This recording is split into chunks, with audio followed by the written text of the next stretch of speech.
Exercise 9.1, ठीक है, menstruation के अब 9th चैप्टर की हम फर्स्ट एक्सरसाइज कर रहे हैं, ठीक है। इसकी सॉल्व एग्जांपल्स करिए, तो अब क्या हम अनसॉल्व करेंगे। तो find the perimeter and area, ठीक है, ये डायग्राम्स दी हुई है, इनके पेरीमीटर एंड एरिया फाइंड करने हैं। पेरीमीटर क्या होता है, हमारे पास जो बाउंड्री होती है उसकी, ठीक है, डायग्राम की फिगर की बाउंड्री, एंड एरिया, ठीक है, कि कितना वो एरिया कवर कर रहा है, सेंटर पार्ट आ गया उसका सारा, ठीक है, इनर पार्ट आ गया। तो सबसे पहले देखो डायग्राम हमारे पास पेरीमीटर ऑफ ट्राइंगल, ठीक है, एक ट्राइंगल दिया हुआ है, इसका पेरीमीटर फाइंड करना है। बाउंड्री पॉइंट्स है ए बी सी, एक नेमिंग दे दी, तो A B, B to C, C to A, ठीक है। तीनों को साइड्स को क्या कर देंगे, हम ऐड कर देंगे। 6 प्लस, चलो 5 प्लस 7 प्लस 6 सेंटीमीटर, ठीक है।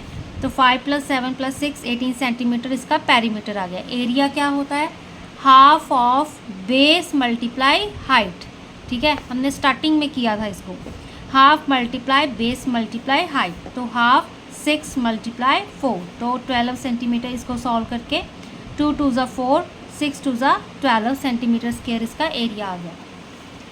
सेकंड हमारे पास क्या दिया हुआ है, एक रेक्टेंगल दिया हुआ है, ठीक है, इसको भी नेमिंग कर दो, A B C D naming करें इसकी। पेरीमीटर अब इसका कैसे फाइंड करोगे, पेरीमीटर का फॉर्मूला होता है 2 लेंथ प्लस ब्रेड्थ, क्योंकि जो ऑपोजिट साइड सेम होती है, ये लेंथ 13 है तो ये भी 13 होगी, ये 7 सेंटीमीटर है तो ब्रेड्थ भी 7 सेंटीमीटर होगी, ठीक है। एरिया क्या होता है रेक्टेंगल का, लेंथ मल्टीप्लाई ब्रेड्थ। तो देखो यहाँ पे हमारे पास 2 एल प्लस बी किया हमने, लेंथ हमारे पास 13 थी, ब्रेड्थ 7 थी, ठीक है। इसको सॉल्व करके 40 सेंटीमीटर पेरीमीटर आ गया। Rectangle length multiply breadth 91 centimetre square बन गया। थर्ड हमारे पास फिगर है स्क्वायर, ठीक है, स्क्वायर है। अब स्क्वायर की देखो सारी साइड सेम होती है हमारे पास, ठीक है, तो 4 मल्टीप्लाई साइड क्या होता है इसका पेरीमीटर, तो 4 मल्टीप्लाई 8 32 सेंटीमीटर इसका क्या आ जाएगा, पेरीमीटर आ जाएगा। एरिया क्या होता है हमारे पास स्क्वायर का, साइड का स्क्वायर, ठीक है, एक साइड ली या A B Lee, B C कोई भी ले लो, बी सी का स्क्वायर कर दोगे, 8 का स्क्वायर करोगे 64 सेंटीमीटर स्क्वायर क्या आ जाएगा, इसका एरिया आ जाएगा, ठीक है। तो पेरीमीटर क्या होता है, 4 मल्टीप्लाई साइड स्क्वायर का, है ना, एंड साइड का स्क्वायर, एरिया होता है हमारे पास 64 सेंटीमीटर स्क्वायर। अब यहाँ पर देखो नेक्स्ट डायग्राम, यहाँ पे ए ओ बी, इस तरह से मैंने पॉइंट्स ले लिए।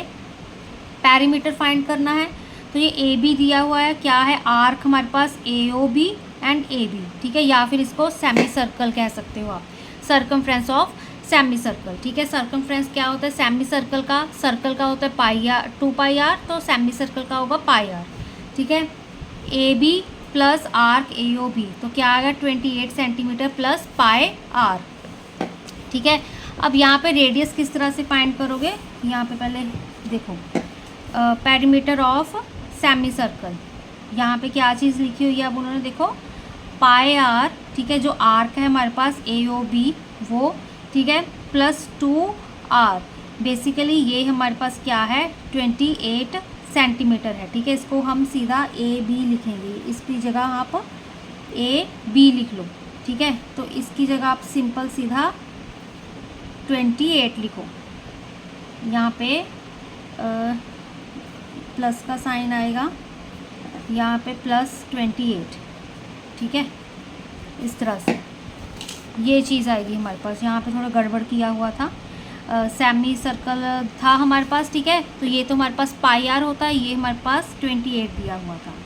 अब रेडियस देखो, अब ये चीज़ हमारे पास क्या है, ये सेमी सर्कल का क्या है, डायामीटर है ना, डायामीटर क्या होता है अब, ठीक है, सर्कमफ्रेंस को, अब इसका जो रेडियस फाइंड करोगे तो क्या करोगे, इस डायामीटर का हाफ कर दोगे, तो वो कितना आ गया हमारे पास 14 सेंटीमीटर। तो ये अगर हमारे पास सर्कल का एक तरह से सेंटर पॉइंट है ना, तो यहाँ से मेजर कर लो, ठीक है, यहाँ से, तो ये भी हमारे पास 14 सेंटीमीटर होगा, ठीक है, 14 प्लस 14 28 सेंटीमीटर। तो यहाँ पे पाई आर प्लस क्या है ए बी, ठीक है, पाई आर कितना है, पाई कितना है 22/7, रेडियस 14 है, प्लस 28, ठीक है, तो 7 2 ज़ा 14, तो 22 को 2 के साथ मल्टीप्लाई किया प्लस 28, तो 44 प्लस 28 कितना आ गया हमारे पास 72 सेंटीमीटर, ठीक है। ये हमारे पास पेरीमीटर आ गया सेमी सर्कल का। एरिया कितना होगा, सर्कल का एरिया होता है पाई आर स्क्वायर, तो सेमी का होगा 1/2, तो यहाँ पे कितना 1/2, पाई की वैल्यू 22/7 हमने वही पुट करी हुई है, ठीक है। आर का स्क्वायर रेडियस 14 है, 14 मल्टीप्लाई 14, तो इसको सिंपली सॉल्व कर लिया, इसको कट करोगे 11 आएगा, यहाँ पे 2 आ जाएगा, ठीक है। तो 2 11 ज़ा 22, 22 को 14 के साथ मल्टीप्लाई करोगे 308 सेंटीमीटर स्क्वायर एरिया आ जाएगा उस सेमी सर्कल का। अब एक हमें क्या दिया हुआ है, पैरेललोग्राम दिया हुआ है, ठीक है। पैरेललोग्राम दिया हुआ है, इसको भी नेमिंग दे दो ए बी सी डी अगर नेमिंग दी है तो पैरीमीटर तो क्या होता है, बाउंड्री पॉइंट्स, बाउंड्री लाइन होती है हमारे पास, ठीक है, बाउंड्री होती है सारी, तो A B plus B C, C D plus D A, ठीक है। अब यहाँ पे सारी साइड्स सेम दी हुई हैं, तो हम अब क्या करेंगे, यहाँ पे चेक करो, 16 16 16 सारी ही सेम दी हुई है, ठीक है। तो पैरीमीटर पैरेललोग्राम का भी क्या होता है, 2 लेंथ प्लस ब्रेड्थ होती है हमारे पास, तो यहाँ पे सीधा पुट कर देंगे 2, 16 प्लस 16 32 होता है, 2 मल्टीप्लाई 32 64 सेंटीमीटर हमारे पास पैरीमीटर आ जाएगा। एरिया कैसे फाइंड करेंगे, ब्रेड्थ मल्टीप्लाई हाइट होती है एरिया, ठीक है। ब्रेड्थ हमें 16 दी हुई है एंड हाइट कितनी दी हुई है, 8 सेंटीमीटर, ठीक है, 8 दी हुई है हाइट, तो इसको फिल करेंगे 16 मल्टीप्लाई 8 128 सेंटीमीटर स्क्वायर, क्या आ गया हमारे पास, इसका एरिया आ गया, ठीक है। नेक्स्ट क्वेश्चन हम अगली वीडियो में करेंगे।